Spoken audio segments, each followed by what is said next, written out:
Ce jour-là, je me suis levée. J'ai préparé mon déjeuner. Je suis partie à 6h30. Je suis arrivée au travail à 7h.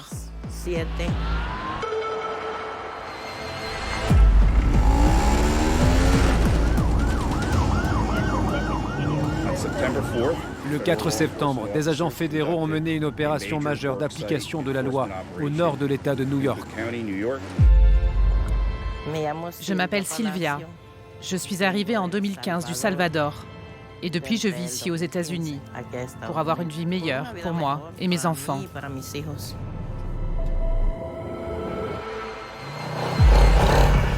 Voici mon message. Si vous avez des enfants et que vous êtes ici illégalement, retournez dans votre pays, faites une demande dans les règles et ça suivra son cours. À 9h, j'ai pris ma pause. Et vers 9h20, c'est là que ICE est arrivé. Je ne m'y attendais pas. Personne ne s'y attendait. On se sentait en sécurité, mais en réalité, on ne l'était pas. Nous menons des enquêtes criminelles approfondies contre ceux qui violent nos lois et embauchent des personnes illégales sans autorisation.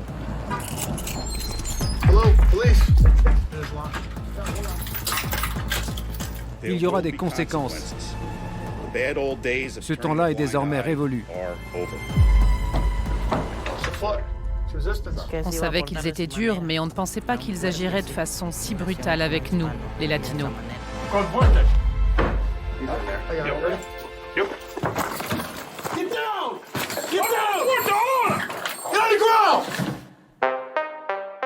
Why wouldn't I be angry? Of course I'm angry. We got 21 million people that came into our country, invading our communities, invading our cities and our towns, and destroying our country.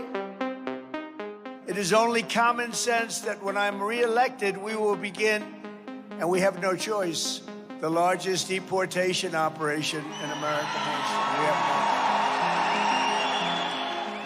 no On sait que cette administration comporte de nombreux suprémacistes blancs et qu'ils sont obsédés et s'en prennent aux gens de couleur. Il faut qu'on réagisse. Ils pillent nos ressources. We will send elite squads of ICE, Border Patrol, and federal law enforcement officers to hunt down, arrest, and deport every last illegal alien gang member until there is not a single one left in this country.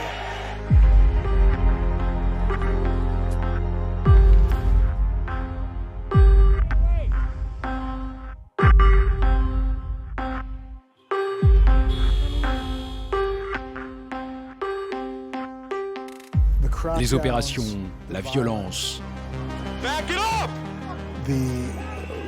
la montée des actes contre les droits constitutionnels de façon flagrante.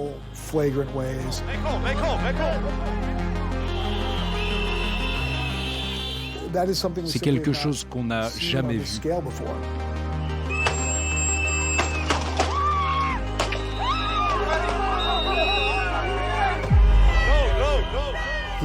Ils ciblent des gens en particulier, les hispaniques, les somaliens.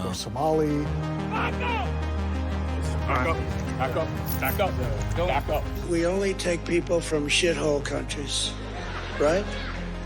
Why can't we have some people from Norway, Sweden, just a few? Let us have a few.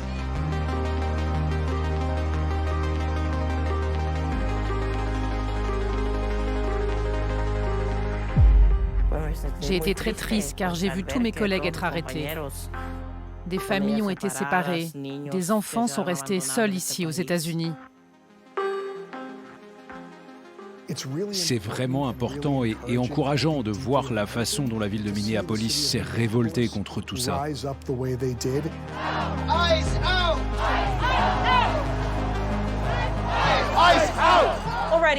L'administration de Donald Trump a arrêté plus de 300 000 migrants illégaux en 2025. Je pense que le rêve américain avec lequel nous sommes venus est terminé. Il n'existe plus ce rêve américain.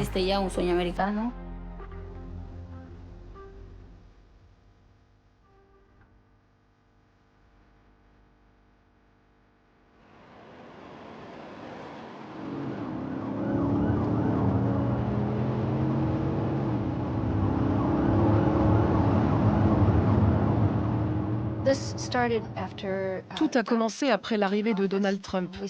On a reçu des signalements selon lesquels la police aux frontières et le département du shérif circulaient ensemble, suivaient des voitures dans le comté, ils contrôlaient les conducteurs, les arrêtaient, en leur demandant leur nationalité et leurs papiers.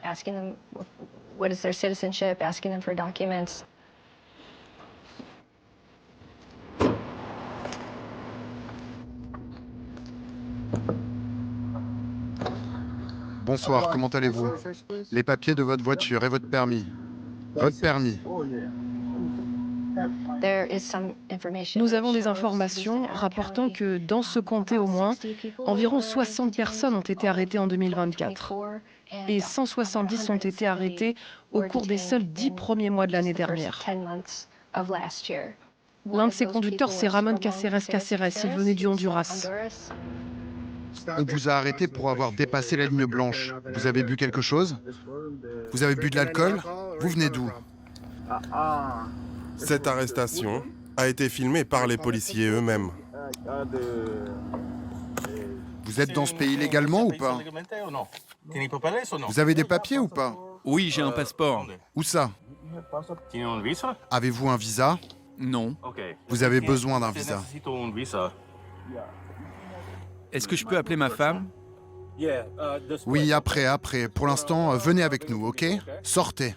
Je dois vous menotter. Non, pas besoin, il n'y a pas de problème. Je dois... C'est nécessaire.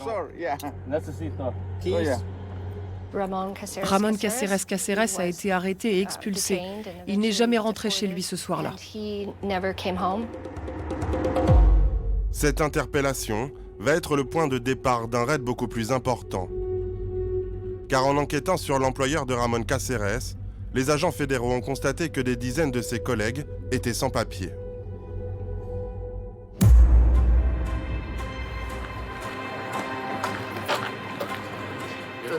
Huit mois plus tard, l'opération est déclenchée. C'est fermé. À 9h20, les agents fédéraux se présentent devant l'entreprise. Trouvez-moi les clés. C'est bon, on les a. Ils ont tous des caméras embarquées sur eux, tout est enregistré. Une dizaine d'heures de rush, au cœur d'un raid anti-migrants. Vous avez un mandat d'arrêt? On n'en a pas. Poussez-vous. L'entreprise de fabrication de biscuits compte 160 employés. Venez! Ils veulent tous les contrôler. Parmi eux, Maria, employée depuis 6 ans. Ils sont arrivés de tous les côtés. Nous étions complètement encerclés. Il n'y avait aucune façon de fuir, ni de se cacher, car ils étaient déjà tous à l'intérieur. Où est-elle allée? Où est-elle?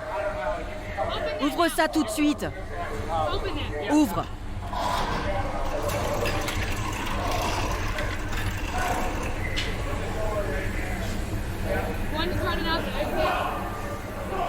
Hé! Est-ce que tu l'as vu? Non? Environ 60 agents fédéraux sont arrivés. Des agents de ICE, de la police aux frontières, de la sécurité intérieure et du Trésor. Les agents étaient armés, en gilet pare-balles. Certains étaient masqués. Les employés travaillaient, eux. Ils étaient en blouse blanche, en charlotte, parce qu'il s'agit d'usines de produits alimentaires. Le mandat concernait l'administratif, les ordinateurs et les documents relatifs à l'emploi des travailleurs illégaux. Mais ce n'était pas pour rassembler tout le monde et les arrêter. On a besoin de faire une annonce. Est-ce que vous pouvez nous aider? Oui, je peux. Ok, donc ce dont on a besoin, c'est que tous les employés puissent se rassembler. Est-ce que vous avez une salle de pause, par exemple? C'est pas assez grand pour accueillir tout le monde. Vous descendez de là et vous arrêtez. Votre attention, s'il vous plaît, à tous les employés de l'entreprise. La police est venue avec un mandat de recherche. Quittez vos postes de travail en appuyant sur le bouton de sécurité. Allez, dans la salle de repos. Salle de repos. Salle de repos, tout le monde en salle de repos.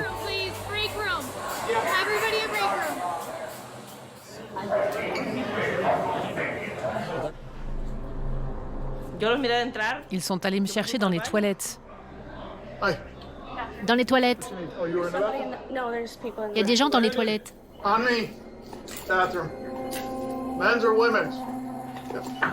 Abra la puerta ahora. Abra la puerta ahora. Open the door. Abra la puerta. It's the foot. It's resistance. Yeah. Hang it. Got it? Necesitas abrir la puerta ahora. Tell them to back up. Necesitas muevas. Vamos a abrir la puerta. Con fuerte. I got it. Ready? Yep. Get down! Get down! Get on the ground! Females. Siéntese ahora. Siéntese. No te muevas. Miss, pull up your pants, come out of the bathroom. Pull up your pants, come out of the bathroom. Pull up your pants, come out of the bathroom. Necesitas poner tus pantalones. She's asking to wait since she's moving pants up. Okay, please hurry. Okay, señoritas, conmigo, a mis compañeros, por favor. Okay? Con mis compañeros, ahí. Please hurry, ma'am. Say that, please. Señorita. Female in there in the toilet. Ils ont crié, ils ont ouvert la porte. Je leur ai dit, mais pourquoi vous me sortez des toilettes de cette façon si violente? J'en ai besoin de plus dans cette pièce. Mettez les gens dans la salle de repos. Tout le monde reste là. Restez là. Monsieur, asseyez-vous. Asseyez-vous.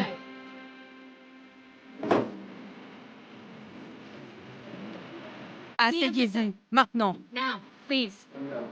Ils étaient vraiment effrayés à ce moment-là. Ils ne savaient pas ce qui était en train de se passer. Ils n'avaient aucune information. Vous, dans la salle de repos. Dans la salle de repos. Ils ont regardé dans chaque recoin pour voir si des personnes ne s'y étaient pas cachées.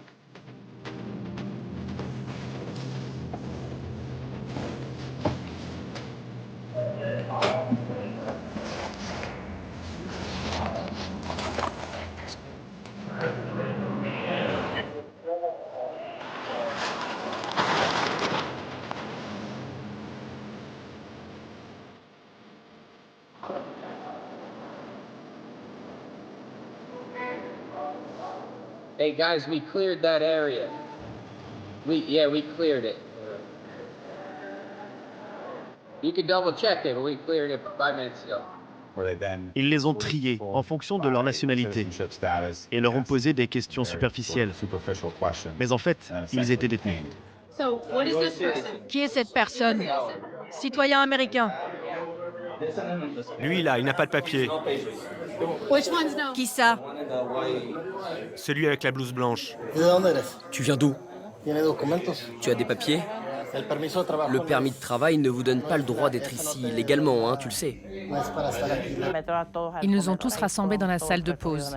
Ils ont séparé ceux qui avaient des papiers de ceux qui n'en avaient pas. Hé, votre attention! C'est la dernière fois que je le dis. Vous allez tous vous mettre en ligne devant moi et vous ne bougerez plus. C'est clair? Venez par là. Venez par ici. Non, vous n'allez pas dans votre casier. Et donnez-moi le crayon. Et on vous parle avec respect, on ne ose pas la voir. D'accord, mais vous restez à votre place. On ne vous crie pas dessus. Bougez de là. Bougez. Bougez. Je ne vais pas vous le répéter encore. Allez-y. Ce n'est pas le moment. Ne soyez pas idiots, ce n'est pas le moment. Remets la main sur moi et tu verras. Vous êtes rentré comment la dernière fois? Avec un passeport, avec un visa? En sautant par-dessus les grilles? Est-ce que je pourrais appeler mon avocat? Ok. Vous ne voulez pas répondre? Vous allez être arrêté, ok? Elle refuse de répondre. On peut l'identifier? Elle a des papiers? Vous avez une carte? On va voir ça. Dans la loi américaine, vous devez avoir des éléments pour détenir quelqu'un. On ne peut pas arrêter des gens sans raison.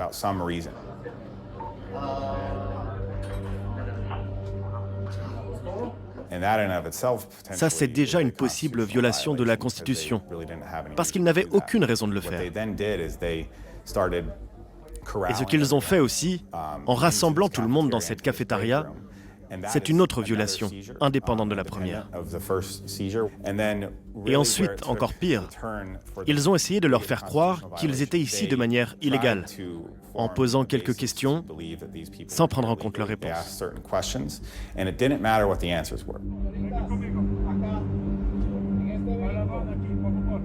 Les premiers employés arrêtés sont sortis de l'entreprise pour être emmenés dans des bus.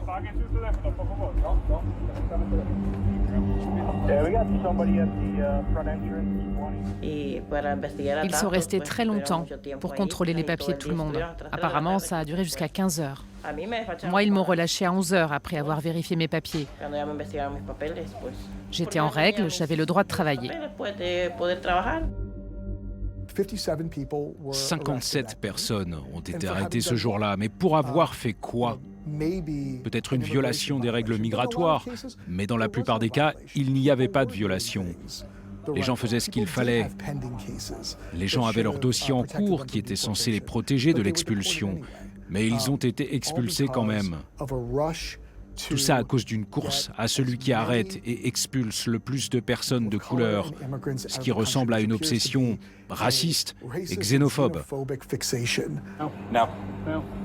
Vous avez eu le brief? J'avais les grandes lignes, ouais.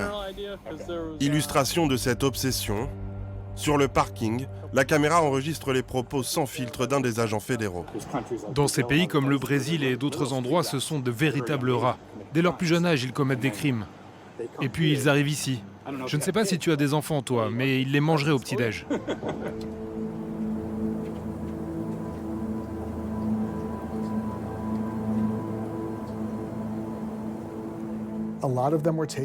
Beaucoup d'entre eux ont été emmenés à la prison d'Oswego. Ils ont décrit des conditions déplorables. Ils étaient 30 dans une petite pièce avec un seul toilette.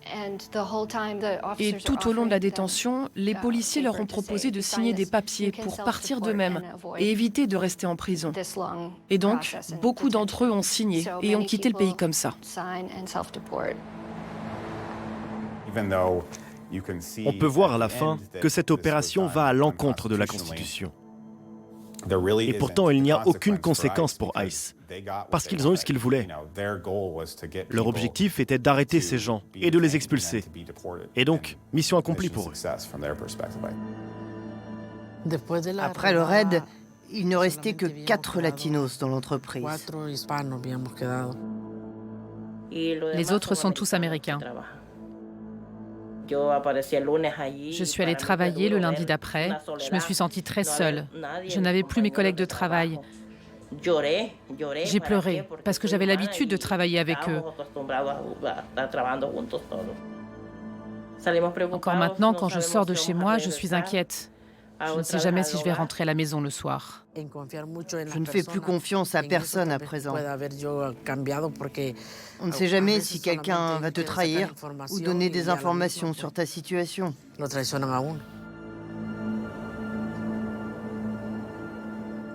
Pour ceux qui ont été détenus et expulsés, ils n'ont jamais pu voir leurs enfants avant de partir.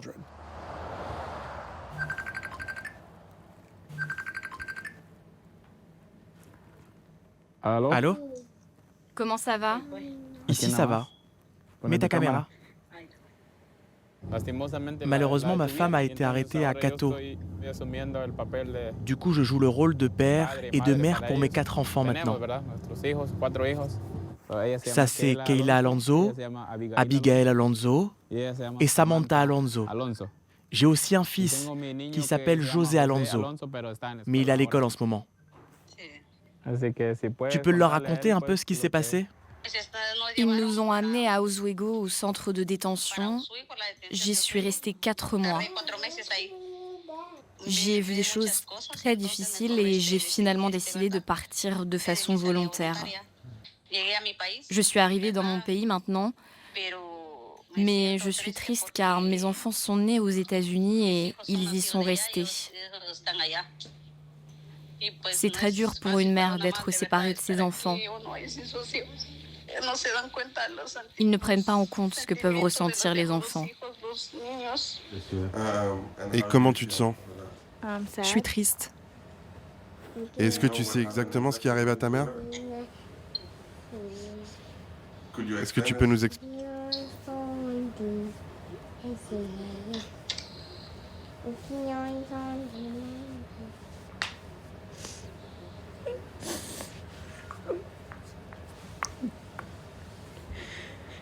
Papa Rosé est arrivé.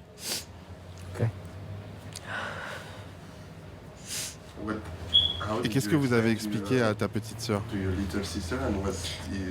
Elle ne sait pas. Elle pense qu'elle est au travail.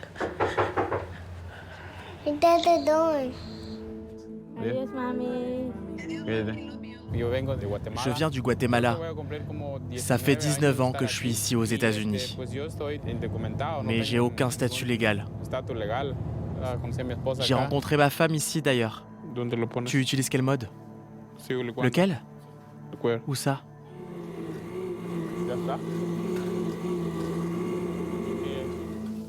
Pour moi, le plus difficile, c'est économiquement. Quand Irma était là, tout était différent. Elle travaillait, elle gagnait de l'argent. Son salaire nous aidait à la maison. Ça nous servait pour acheter des vêtements, payer les factures, la nourriture. Maintenant que je suis seul, c'est beaucoup plus difficile.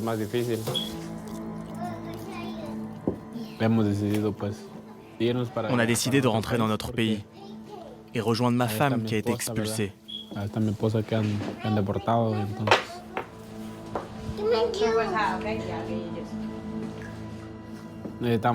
On avait besoin d'être ensemble, en famille. Donc tout le monde y va. Les enfants, dès février. C'est une décision qui a été très difficile à prendre parce que j'ai passé plus de la moitié de ma vie ici. Mes enfants sont nés et ont grandi aux États-Unis. Mais on est obligé à cause de la situation. Je vais pouvoir revoir ma mère. Mais dans le même temps, j'ai peur d'y aller parce que je n'y connais personne d'autre.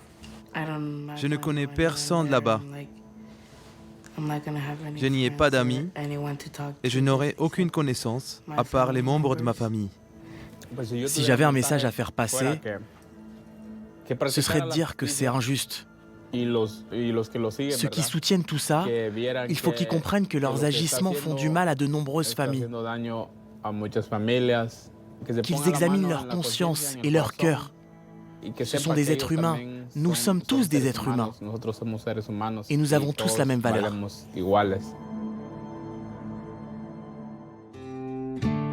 L'opération de ICE dans cette usine n'est pas passée inaperçue dans la région. Pour les soutiens de Donald Trump, le raid était légitime. Ce qui vient de se passer à Cato, moralement, ce n'est pas correct. Malheureusement, ils ont tenté leur chance et ils ont perdu. Si vous regardez les vidéos, on voit que les agents de ICE sont très professionnels. Les gens de gauche pensent que je déteste les clandestins, mais ce n'est pas vrai. J'ai des amis qui sont des immigrés.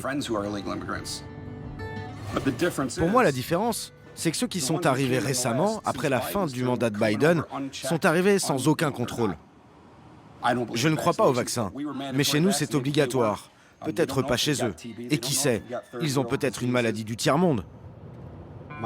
Je m'appelle Dennis, j'ai 52 ans. Actuellement, je suis sans emploi, mais j'espère retravailler pour l'État. Notre président, Donald Trump, je le soutiens sans réserve. Je crois que la plupart de ses actions sont justes et bénéfiques pour l'Amérique. Ce n'est pas seulement l'Amérique, mais c'est l'Amérique d'abord. Notre situation est instable, nous devons régler ça, garantir des salaires décents et faire comprendre que les démocrates font venir des immigrés qui prennent notre travail. Il y a un dicton qui dit « Si vous êtes dans un bateau et que les gens se noient, vous sauvez d'abord ceux que vous pouvez. » Pour les républicains, la priorité, c'est les gens qui sont dans le pétrin. Les démocrates, eux, veulent aider tout le monde, jusqu'à ce que le bateau coule et qu'on se noie tous. Alors là, on est chez Wilcox, l'épicerie du coin. Elle existe depuis combien de temps?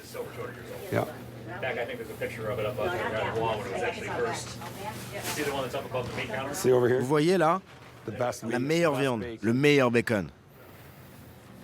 Yeah, here's the older one where they used to have the horse stalls on the side there. And there's when they had the first gas station on the side there. J'adore cet endroit. Ils font une enquête sur l'immigration. Moi, je dis, on a trop de clandestins, surtout dans les fermes. Et on les aime bien, ces travailleurs. J'espère qu'ils n'auront pas de problème avec ICE. C'est tout ce que j'espère. Mais en même temps, je ne sais pas ce que tu en penses. Mais il faut d'abord se débarrasser des criminels et tous ceux qui ont franchi la frontière sans être contrôlés. Ils doivent l'être. Je suis d'accord, le problème c'est qu'ils ont dit qu'ils ne s'en prendraient qu'aux criminels, non? Ils ont vraiment dit qu'ils ne s'en prendraient qu'aux criminels? Oui, au début. Ah, je me souviens plus. Je sais qu'ils commencent comme ça et j'espère qu'ils s'y tiendront, autant que possible. Mais il y a tellement de mensonges. Tu as vu ce qui s'est passé à Cato? Tu en as entendu parler? Ils ont fait un raid dans l'entreprise. Ouais, ces gens étaient des nôtres. Ils sont là depuis des dizaines d'années avec leurs familles et leurs enfants. Ils jouaient avec nos enfants. Je ne sais pas ce qu'il se passe. Oui, on a perdu aussi certains de nos habitués. Vraiment? Ah, je ne savais pas. À cause d'ICE? Ces raids anti-migrants divisent profondément l'Amérique. À 2000 km de l'État de New York, dans la banlieue de Minneapolis, Nick Benson documente les actions de ICE dans sa ville. Dans la voiture bleue? On va la suivre. Je connais ces gars. Je les ai déjà vus dans le coin. On sait que c'est ICE dans la voiture bleue. On va les suivre et les embêter un peu. Nous sommes là simplement pour observer et voir ce qui se passe. Nous n'intervenons pas. Nous ne causons pas de problème.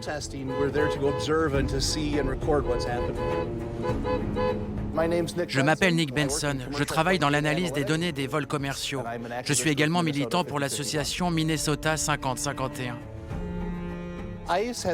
ICE est présent ici à Burnsville. Et lors de nos observations, nous avons constaté qu'il y a plus d'agents de l'ICE que de policiers locaux.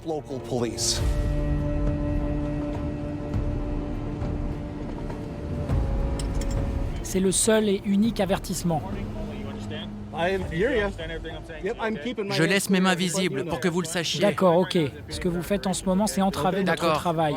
C'est le premier et dernier avertissement. Si vous continuez, vous serez arrêté. Je comprends tout à fait.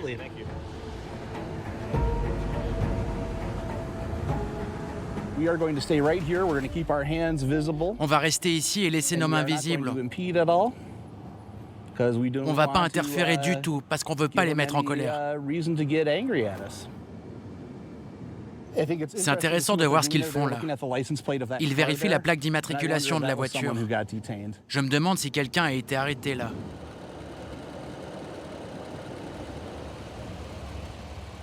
Je garde les mains en l'air parce que je ne veux pas avoir d'ennui avec ces types. Je sais ce qui se passe. Parce qu'ils ont déjà tué 2 personnes? Oui, absolument. Bonsoir, nous sommes en direct de Minneapolis. Les gens sont en deuil ce soir, mais aussi en colère, après qu'un agent de ICE a tiré et tué une Américaine dans sa voiture. Nous avons un nom pour cette femme de 37 ans, Renée Nicole Good.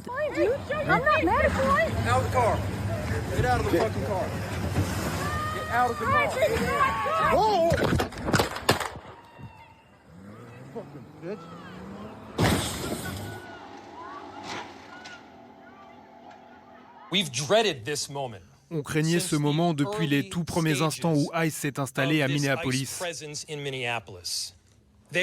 Ils sont déjà en train d'essayer de faire passer ça pour de la légitime défense.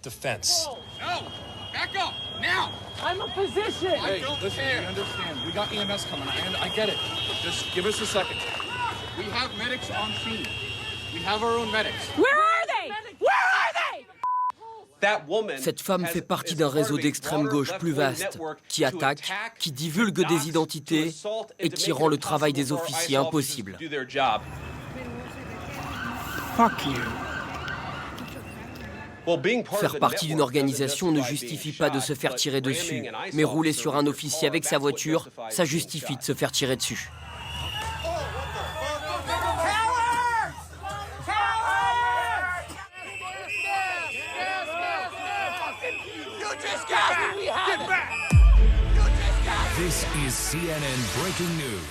On commence tout de suite à Minneapolis où un agent fédéral a tiré et tué un homme de 37 ans pendant une manifestation aujourd'hui. Alex Pretty est infirmier en soins intensifs de l'hôpital des vétérans à Minneapolis. Sa famille affirme que juste avant sa mort, il essayait de protéger une femme que les agents fédéraux avaient plaquée au sol et aspergée de bombes lacrymogènes.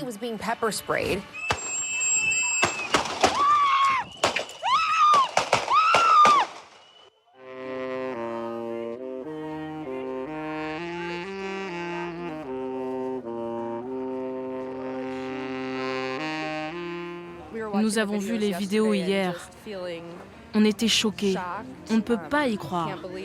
On est tellement énervés, dégoûtés, apeurés aussi.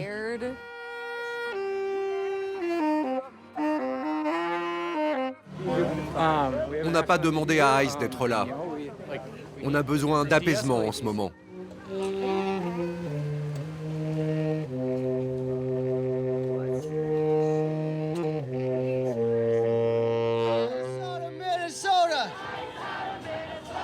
ICE out of Minnesota! ICE out! On se réveille un matin et on voit qu'ils ont fait pire que le premier assassinat. Il n'y a pas de mots pour ça.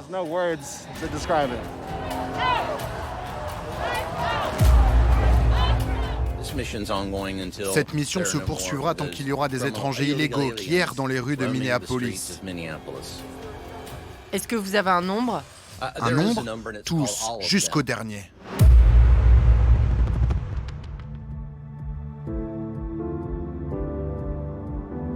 Cette pression sur les sans-papiers conduit parfois des clandestins à mettre leur santé et leur vie en danger. Regarder par la fenêtre, c'est la seule chose que je peux faire. En espérant qu'un jour je pourrai retourner dehors, au moins pour respirer de l'air frais. Mais pour l'instant, tout ce que je peux faire, c'est regarder à travers la fenêtre. Je m'appelle Jenny, j'ai 25 ans. Je suis arrivée dans ce pays il y a 5 ans, avec de grands espoirs. Je suis sans papier. Je suis atteinte d'un cancer et je suis enfermée ici depuis 3 mois sans pouvoir recevoir mon traitement, ni même de soins médicaux. Tout ça à cause d'ICE. Je risque de mourir si je ne reçois pas mes médicaments.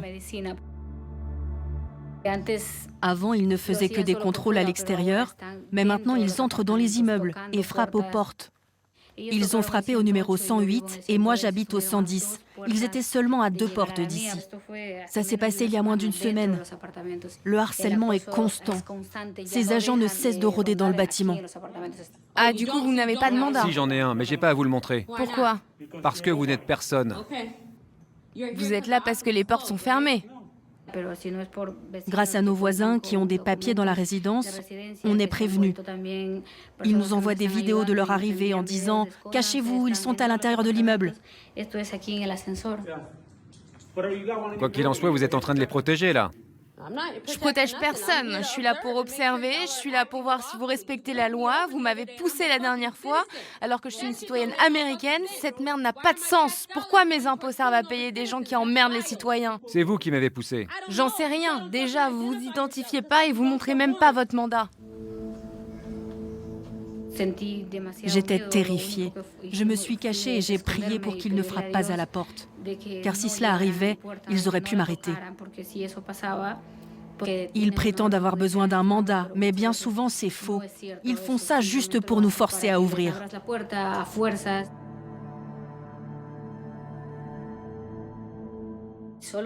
Après ma grève, je voulais juste pouvoir avoir une vie normale. Mais avec la situation actuelle, il y a des jours où j'ai une idée qui me traverse l'esprit. Je me dis que ce serait plus simple si j'étais morte.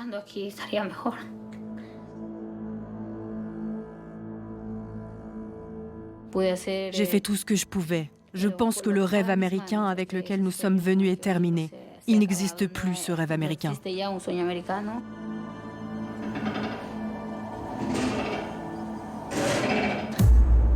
Combien de personnes sans papier sont expulsées tous les jours aux États-Unis? Chaque matin, Nick Benson se rend à l'aéroport de Minneapolis pour compter leur nombre à l'échelle de l'État du Minnesota. Ça y est, c'est lui, c'est l'avion. Cet avion appartient à la compagnie Global Crossing Airlines. C'est une compagnie charter. Ils effectuent la plupart des vols d'expulsion aux États-Unis. Il vient d'El Paso et il va y retourner. J'ai un appareil photo et un trépied. Il est équipé d'un long téléobjectif, ce qui me permet de voir de l'autre côté du tarmac et d'observer ce qui se passe. Mon but, c'est de compter le nombre de personnes qui montent à bord de l'avion. Rien qu'au mois de janvier, plus de 30 vols sont arrivés à l'aéroport de Minneapolis pour transporter ces personnes expulsées. D'après nos estimations, ça fait plus de 2000 personnes. Ok, je crois que le premier expulsé est sur le point de monter dans l'avion, juste là. Ils sont tous enchaînés, ils sont menottés à la taille. Et ils ont aussi une chaîne aux chevilles. Ils ne peuvent pas bouger comme ça. 19, 20... Là, on est à 20. Le 21e est dans les escaliers. En tout, 33 personnes seront expulsées vers le centre de ICE à El Paso, au Texas, ce jour-là. Je crois qu'il y a un poème au pied de la Statue de la Liberté que nous aurions tous intérêt à lire. Il y est question du fait que nous sommes censés être un pays accueillant pour les immigrants. Et qu'est-ce qu'ils font? Ils bafouent tout cela. Ça m'épuise. Je suis juste fatigué. Oui, c'est aussi bouleversant et triste en fait. C'est bien plus que de la tristesse. C'est de la colère et du dégoût. Après 3 mois d'opération spéciale, les agents fédéraux ont quitté Minneapolis à la demande de Donald Trump. Ils ont arrêté, disent-ils, 4000 migrants illégaux.